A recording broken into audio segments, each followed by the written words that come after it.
जय सनातन धर्म की। प्रिय सनातनियों, आप सभी का स्वागत है हमारे इस कार्यक्रम में। सनातनियों, जब बात होती है विज्ञान की, आधुनिकता की, और जब बात होती है आध्यात्म की, तो यहां विज्ञान को बहुत प्राथमिकता दी जाती है और विज्ञान के मानने वालों को मॉडर्न समझा जाता है। लेकिन जब बात आती है आध्यात्म की, तो हमारे दिमाग में ख्याल आता है, अरे आध्यात्म का मतलब कोई बाबा जी होंगे, कोई जटाएं लंबी लंबी जिनकी होंगी, दाढ़ी होंगी, भगवा पहना होगा, आसपास कुछ चेले घूम रहे होंगे, भगवान की बातें हो रही होंगी। यही तो आध्यात्म है। और हम यहीं पर सबसे बड़ी गलती करते हैं कि हम आध्यात्म को बाहरी पहनावे के तौर पर देखना शुरू कर देते हैं, जो हमारी सबसे बड़ी गलती है। और ये गलती हम क्यों करते हैं? क्योंकि हमारे आसपास का जो माहौल है, जो हमें बताया जा रहा है, जो हमें समझाया जा रहा है, वो इसी पर आधारित है। तो फिर आप बताइए, आपके विचार सही कैसे हो सकते हैं? आपकी नॉलेज सही कैसे हो सकती है? दूसरी तरफ विज्ञान है। जब विज्ञान की बात होती है तो उसको प्रमाणित किया जाता है, उसकी प्रामाणिकता होती है, उसके कॉन्सेप्ट को दुनिया के सामने रखा जाता है। दुनिया उस कॉन्सेप्ट को अगर चाहे तो अप्लाई करके देखे और उन्हें वही रिजल्ट प्राप्त हो। इसी बात की प्रामाणिकता के लिए ही विज्ञान को आधुनिक विज्ञान के रूप में हम देखते हैं, और लोगों की नजर में आधुनिक विज्ञान का एक अलग स्तर है। लेकिन दूसरी ओर जब हम अध्यात्म की बात करते हैं, तो अध्यात्म का मतलब रूढ़िवादी, भगवाधारी, या मंदिरों के अंदर बैठे हुए, या पंडित लोग, ज्योतिषी, इन्हीं एक कैटेगरी को लेकर के हम आध्यात्म की परिभाषा को तय कर देते हैं। यानी यदि कोई आज पैंट शर्ट पहन के या सूट बूट पहन करके आध्यात्म की आपसे चर्चा करे, तो आप उस बात को आध्यात्मिक मानेंगे ही नहीं। आप समझेंगे कि ये तो साधारण सी चर्चाएं हैं, हां इस व्यक्ति को नॉलेज है इसलिए बातें ऐसी कह रहा है। वहीं दूसरी ओर अगर कोई भगवा पहन करके आपको कोई बात कह रहा है, तो आप बड़े ध्यान से सुनेंगे, अरे महाराज कह रहे हैं। चाहे बेशक वो अपने गांव से कोई क्राइम करके निकले हों और अपने आप को छुपाने के लिए अब भगवा चोला पहन लिया हो, और इधर उधर की दो चार बातें सीख करके आप लोग के सामने बैठ करके भगवान की बातें कर रहे हो, लेकिन आप चूंकि भगवा पहन करके वो व्यक्ति कोई बात बोल रहा है, तो आप उस बात को सीरियसली लेंगे, प्रामाणिकता के साथ समझने की कोशिश करेंगे। आपको लगेगा हां ये महाराज हैं, जो कह रहे हैं वो सच्ची होगा। और ऐसे में वो जो लोग आपको बताते हैं, आप उनका अनुसरण करना शुरू कर देते हैं। लेकिन सनातनियों, आध्यात्म आखिर होता क्या है और विज्ञान की सीमा कहां तक होती है? इसी बात के आकलन को आज के वीडियो में मैं आपके सामने रख रहा हूं। बड़े ध्यान से, गंभीरता के साथ समझेंगे तो आपको आधुनिक विज्ञान और आध्यात्म, और इन दोनों से ऊपर सनातन, अक्षर अक्षर समझ आएगा। सनातनियों, आपने सुना होगा कि हमारा दिमाग निर्णय लेता है।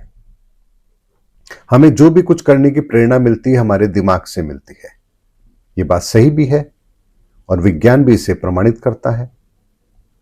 लेकिन बात आती है कि क्या हमारा दिमाग सब कुछ करता है, या इस दिमाग को भी कोई इंस्ट्रक्शंस देता है, या ये किसी इंफॉर्मेशन को लेकर के केवल उसे प्रोसेस करता है, इसका अपना कुछ वजूद है ही नहीं, इसकी अपनी कोई सोच है ही नहीं।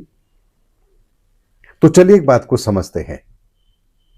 हमें खुशी होती है, हमें खुशी होती है, आध्यात्म की भाषा में समझेंगे तो भाई खुश रहा करो, एक लाइन बोल दी। सामने चेले बैठे हैं, वो भी समझ रहे हैं, हाँ महाराज ने कहा है खुश रहा करो, चलो खुश रहने की कोशिश करते हैं। लेकिन उनके कह देने मात्र से तो लोग खुश नहीं होने लगे। तो आधुनिक विज्ञान इस बात को कैसे प्रमाणित करता है? आधुनिक विज्ञान कहता है कि यदि आप खुश हैं, तो इसका मतलब है कि आपको कोई प्रेरणा दे रहा है। आपके भीतर से आपका माइंड एक ऐसे हार्मोन्स को रिलीज कर रहा है जो आपके भीतर खुशी पैदा करेगा।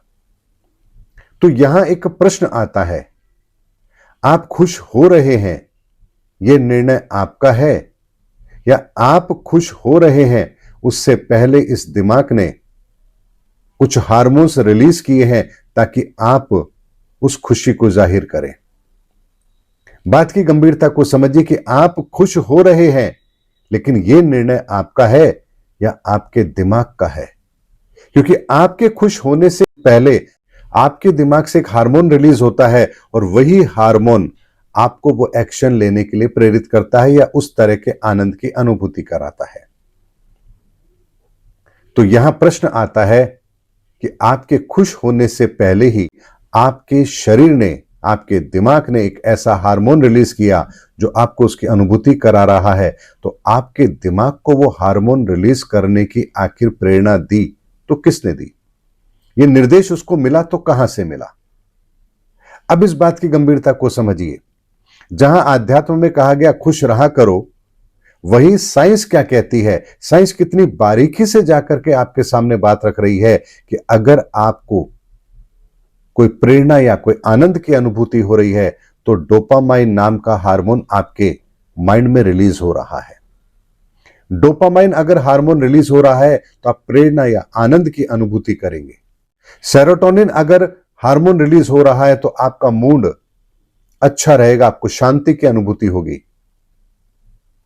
एंडोफिन नाम का अगर हार्मोन रिलीज हो रहा है तो आपको दर्द से राहत मिलेगी, आपके अंदर उत्साह पैदा होगा। और अगर ऑक्सीटोसिन अगर आपका हार्मोन रिलीज हो रहा है तो आपको सामाजिक जुड़ाव महसूस होगा, प्रेम की भावना आपके भीतर पैदा होगी।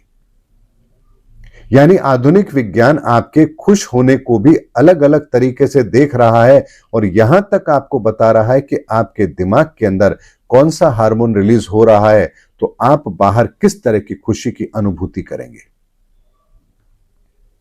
वहीं आज के अगर हम बात करें आध्यात्म की तो आपको क्या सुनने को मिलेगा? खुश रहा करो।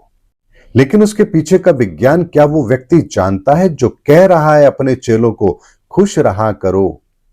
क्या उन्हें पता है कि खुश आखिर रहा कैसे जाता है? आपके भीतर एक खुशी की भावना आखिर पैदा कैसे होगी? तो विज्ञान ने तो अपनी चरम सीमा बता दी कि आपके भीतर किस तरह के हार्मोन्स रिलीज होते हैं। उन हार्मोन्स को भी एक नाम दिया और कौन सा हार्मोन आपके भीतर किस तरह की भावना पैदा करेगा। लेकिन जानते हो वास्तविक आध्यात्म क्या है? वास्तविक आध्यात्म तो यहीं से शुरू होता है कि जब आपका दिमाग किसी हार्मोन को रिलीज कर रहा है और उसके सेकंड के बाद में आप उस आनंद की अनुभूति कर रहे हैं, तो आपके दिमाग को यह हार्मोन्स रिलीज करने की आखिर प्रेरणा दी तो किसने दी? आखिर आपका दिमाग इन हार्मोन्स को रिलीज क्यों कर रहा है? किस कारण से कर रहा है? क्यों हो रहा है? उसी समय पर क्यों हो रहा है? क्या 24 घंटे होता है या किसी विशेष परिस्थिति में होता है? और हार्मोन रिलीज हुआ, आपने आनंद की अनुभूति करी, शांति की अनुभूति करी, आपके अंदर उत्साह पैदा हुआ, आपके अंदर प्रेम की भावना पैदा हुई। जैसी भी भावना आपके भीतर पैदा हुई, कोई एक विशेष हार्मोन आपके भीतर पैदा हुआ, वो जनरेट हुआ और आपने उस चीज का अनुभव किया। लेकिन अध्यात्म कहता है कि आपके दिमाग को भी ये इंस्ट्रक्शंस आखिर दिया तो किसने दिया? कोई तो ऐसी घटनाक्रम होंगे जो आपको प्रेरणा दे रहे हैं कि हां, अब आपका शरीर यह हार्मोन रिलीज करेगा। तो सनातनियों, आध्यात्म का विज्ञान क्या कहता है? आध्यात्म यहीं से शुरू होता है। जहां विज्ञान किसी चीज को परिभाषित करता है, उससे आगे की यात्रा आपको आध्यात्म कराता है। और इसीलिए अब आध्यात्म की गहराई को समझिए।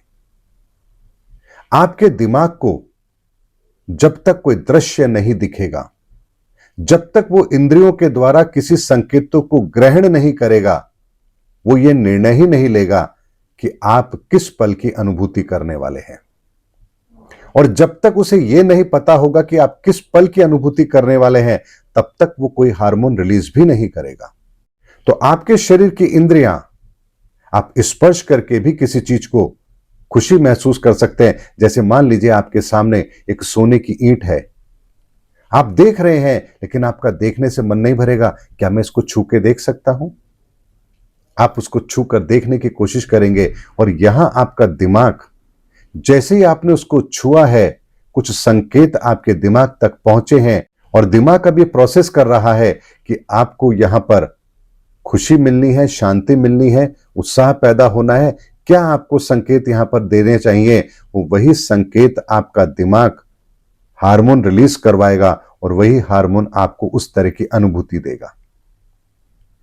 तो यहां इंद्रियों के द्वारा जो आपने अनुभव किया, उसके आधार पर आपके दिमाग को एक संकेत मिला और उस संकेत ने आपके दिमाग के अंदर हार्मोन को रिलीज किया और उसके द्वारा आपने किसी आनंद या किसी खुशी को महसूस किया। तो आध्यात्म आपको यह बताता है कि आखिर हमारी इन इंद्रियों के स्पर्श के द्वारा या दृष्टि के देखने से या कानों के सुनने से या मुंह के द्वारा किसी भोजन को ग्रहण करने से, किसी भी प्रक्रिया के द्वारा हमारी इंद्रियों के द्वारा जब कोई संकेत हमारे दिमाग को जाता है तो वहां पर यह प्रोसेस होता है। तो अब बात आती है, फिर हमारे शरीर को जो हार्मोन्स रिलीज कराने की ताकत दिमाग को मिल रही है, वो तो बाहरी दृश्यों से मिल रही है। अगर बाहरी दृश्यों से ताकत मिल रही है तो बाहरी दृश्य भी तो फिर अलग अलग तरीके से घटित होते हैं। तो यहां आपका दिमाग उन चीजों को कैसे आइडेंटिफाई करता है, अब जरा इस पर चर्चा करते हैं। सनातनियों, आपको आध्यात्म की गहराई बता रहा हूं।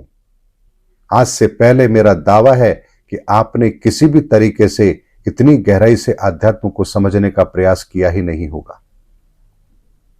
तो जो दृश्य आप देख रहे हैं, वो दृश्य भी आपके लिए एक सामान्य सा दृश्य है, लेकिन फिर दो अलग अलग व्यक्तियों के लिए वो अलग अलग हार्मोन्स की उत्पत्ति कैसे कर रहा है।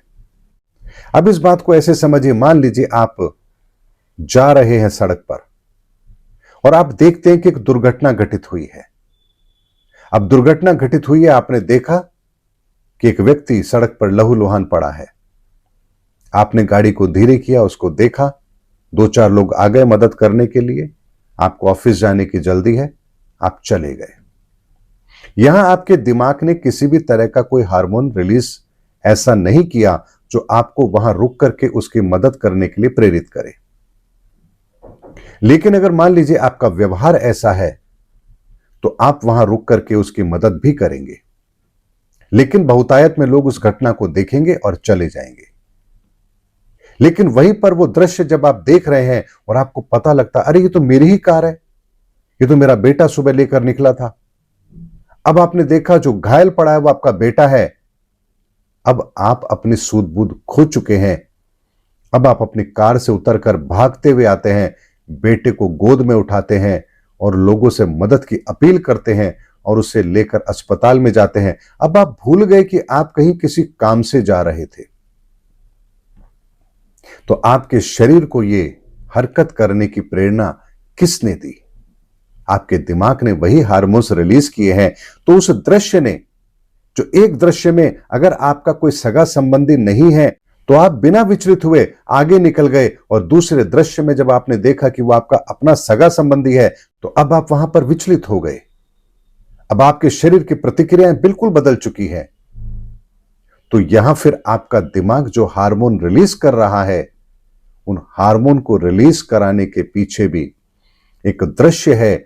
जो दृश्य जब प्रकट हो रहा है तो आपका दिमाग भी इन बातों को समझ पा रहा है कि अगर उस व्यक्ति से आपका संबंध है तो वो हार्मोन रिलीज होंगे, अगर नहीं है तो वो हार्मोन रिलीज नहीं होंगे। तो आपके दिमाग को ये परिभाषित करने की ताकत किसने दी कि एक ही दृश्य के अंदर वो आपको उन हार्मोन्स को रिलीज करने के लिए इंस्ट्रक्शंस दे या ना दे?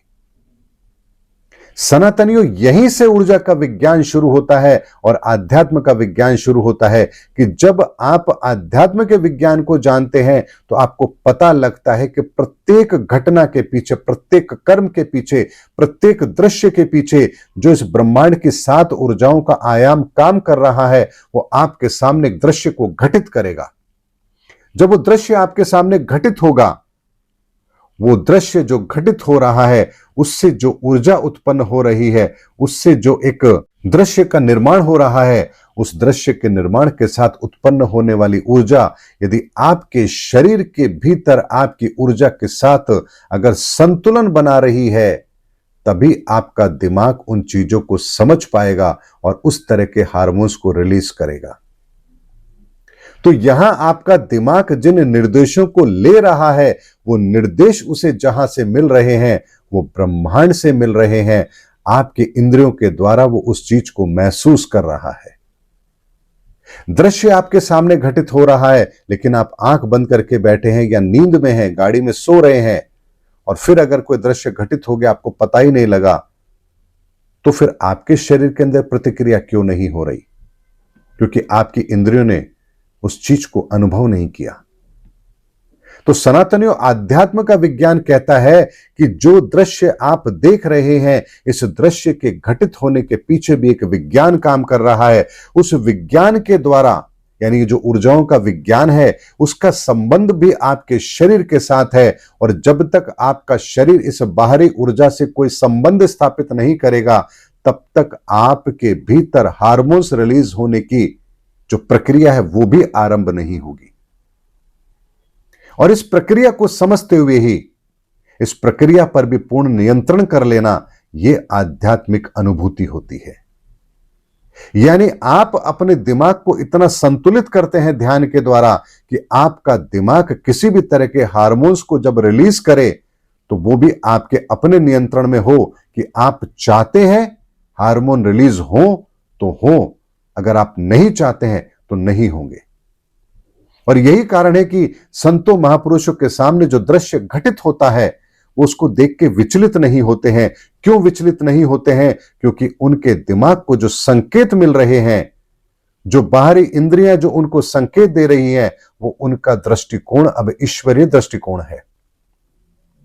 वो संसार को भौतिक वस्तु के आधार पर ना देख करके ऊर्जाओं के आधार पर, ईश्वरीय ऊर्जाओं के आधार पर इस संसार को देखते हैं, तो दृश्य ही बदल जाता है। उस दृश्य की ऊर्जाओं को देखने का नजरिया बदल जाता है।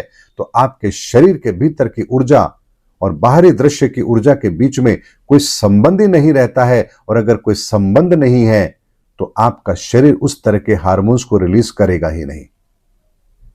इसलिए जो विज्ञान कहता है कि ऐसा करने से ऐसा होता है, अध्यात्म कहता है कि ऐसा करने से ऐसा ही क्यों होता है।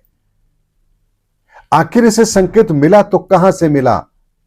तो सनातनियों, इस जब पूरे विज्ञान को आध्यात्म के अंदर समझा गया, तो उन्हें यह पता लगा कि आपका दिमाग कुछ अपने आप में नहीं करता है। ये तो एक तरह से प्रोसेसर है जो किसी चीज को प्रोसेस करता है और ये ब्रह्मांडीय संकेतों को भी ग्रहण करता है। तो यहां आध्यात्म के विज्ञान के अंदर हमने फिर इसी सिस्टम को समझ करके ब्रह्मांड के अंदर जिस ऊर्जाओं को हम अपने शरीर के भीतर प्रवेश कराना चाहें, हमने उस ताकत को हासिल किया।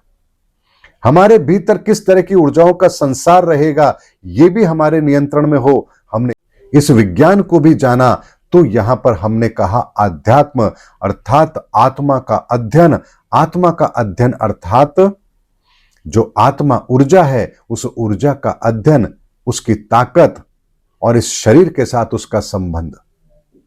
इसीलिए सनातनियों, आध्यात्म बहुत ऊपर की चीज है। आध्यात्म वो नहीं है जो बैठ करके आपको कोई कथा कहानी सुना रहा है, आप अपने प्यार से गर्दन हिला रहे हैं, हां जी हम तो आध्यात्मिक हो गए। आध्यात्म का मतलब होता है कि आपके शरीर के प्रत्येक कण की रचना का ईश्वर के इस बनाए हुए संसार के अंदर संबंध क्या है, कौन सी चीज आपको कैसे प्रभावित करेगी, किन चीजों का नियंत्रण आपके हाथ में है और किन चीजों के नियंत्रित ना रहने से आपकी जिंदगी बर्बाद है। इस पूरे विज्ञान को समझने का नाम है आध्यात्म। इसलिए आध्यात्म को उसकी गहराई से समझिए। आध्यात्म को किसी के कपड़ों से पहचानने की गलती मत करना, क्योंकि कपड़े बदल करके तो रावण भी आया था माता सीता का हरण करने। तो कपड़ों के बदौलत यदि आप धर्म को समझने की कोशिश कर रहे हैं, ज्ञान को समझने की कोशिश कर रहे हैं, आध्यात्म को समझने की कोशिश कर रहे हैं, सनातन को समझने की कोशिश कर रहे हैं, तो आप बहुत बड़ी गलती कर रहे हैं। इसीलिए सनातन को समझना है, धर्म को समझना है, अध्यात्म को समझना है तो वैज्ञानिक दृष्टिकोण से समझिए, अपने भीतर उस जिज्ञासा को पैदा कीजिए कि आखिर ऐसा है तो क्यों है। इसीलिए लकीर के फकीर मत बनिए। हां, विज्ञान इतना आधुनिक है, देखो हमें यह बताता है कि हमारे दिमाग के अंदर ये हार्मोन्स रिलीज होंगे तो हमारा ये इस तरह का मूड बनेगा, और देखिए कितना आधुनिक विज्ञान है। अरे आधुनिक विज्ञान तो इसके आगे सोच भी नहीं सकता। जो अध्यात्म आपको बताता है कि इस तरह का अगर कोई हार्मोन आपका दिमाग के अंदर रिलीज करेगा तो उसके पीछे एक दृश्य होगा। वो दृश्य जो घटित होगा, उस दृश्य की ऊर्जा आपके शरीर की ऊर्जा से कैसे संबंध बनाती है। अगर जब तक वो संबंध नहीं होगा तब तक आपके भीतर वो हार्मोन्स भी पैदा नहीं होंगे। और दृश्य कैसे घटित हो रहा है, उस दृश्य को घटित करने के पीछे कौन सी ताकत काम कर रही है, ब्रह्मांडीय ताकत कहां कैसे काम कर रही है, आखिर वो दृश्य घटित हुआ तो क्यों हुआ, उस दृश्य के घटित होने से आपके भीतर वो हार्मोन रिलीज क्यों हुआ, हार्मोन रिलीज हुआ तो आप उस कार्य को करने के लिए प्रेरित क्यों हुए। इसीलिए हम उस ईश्वर के हाथ की कठपुतली हैं। वो जो दृश्य इस संसार में घटित करता है, जैसा व्यक्ति होता है उसके भीतर वैसे ही हार्मोन्स रिलीज होते हैं और वो व्यक्ति वही कर्म करता है। इसलिए ईश्वरीय सत्ता के अंदर ईश्वर रावण को भी पैदा करता है और ईश्वर राम को भी पैदा करता है। दृश्य एक ही होता है, लेकिन राम की ऊर्जा धर्म से प्रेरित होती है, धर्म के मार्ग का अनुसरण करने के लिए होती है, और रावण की ऊर्जा नकारात्मक कार्यों को करने के लिए उसको प्रेरित करती है। और यहीं से धर्म स्थापना के लिए एक ऐसा दृश्य इस संसार में उत्पन्न होता है जहां पाप और पुण्य आमने सामने होते हैं, और यहां पाप को कैसे हराना है, पुण्य कैसे विजयी होगा, ये सारी की सारी चीजें भी आध्यात्म के द्वारा परिभाषित होती हैं। ईश्वरीय विधान ऐसा विधान है सनातनियों, ये जिसके संदर्भ में यदि आप नहीं जान पा रहे हैं तो आप बहुत बड़ी मूर्खता कर रहे हैं। इसलिए अगली बार यदि अध्यात्म की बात हो तो आधुनिकता के आधार पर करना, वैज्ञानिक आधार पर करना, केवल कथा कहानियों के आधार पर अध्यात्म को समझने की गलती मत करना। अध्यात्म सनातन को अपने जीवन में धारण करने का विज्ञान है, और इस विज्ञान को सनातन के द्वारा ही आप समझ पाएंगे। इसीलिए सनातन दुनिया के अंदर हमारे उन सभी मिथ्याओं को समाप्त करने की ताकत रखता है, जिसे लेकर आज हम संसार में चल रहे हैं और अपने जीवन को दुखी कर रहे हैं। उम्मीद करता हूं सनातनियों, आज का वीडियो आपको ये समझाने के लिए पर्याप्त है कि जो अपने आप को आधुनिक वैज्ञानिक मानते हैं, आधुनिक मानते हैं, विज्ञान को सर्वोपरि मानते हैं, आध्यात्म वहां से शुरू होता है जहां आपका विज्ञान जाने की ताकत भी नहीं रखता है। उम्मीद करता हूं सनातनियों मेरा वीडियो आपको जरूर अच्छा लगा होगा। अगले वीडियो के अंदर आपसे फिर भेंट होगी, तब तक हमारे चैनल पर बने रहिए। जय सनातन धर्म की, जय धर्म युग की, जय सनातन विश्व।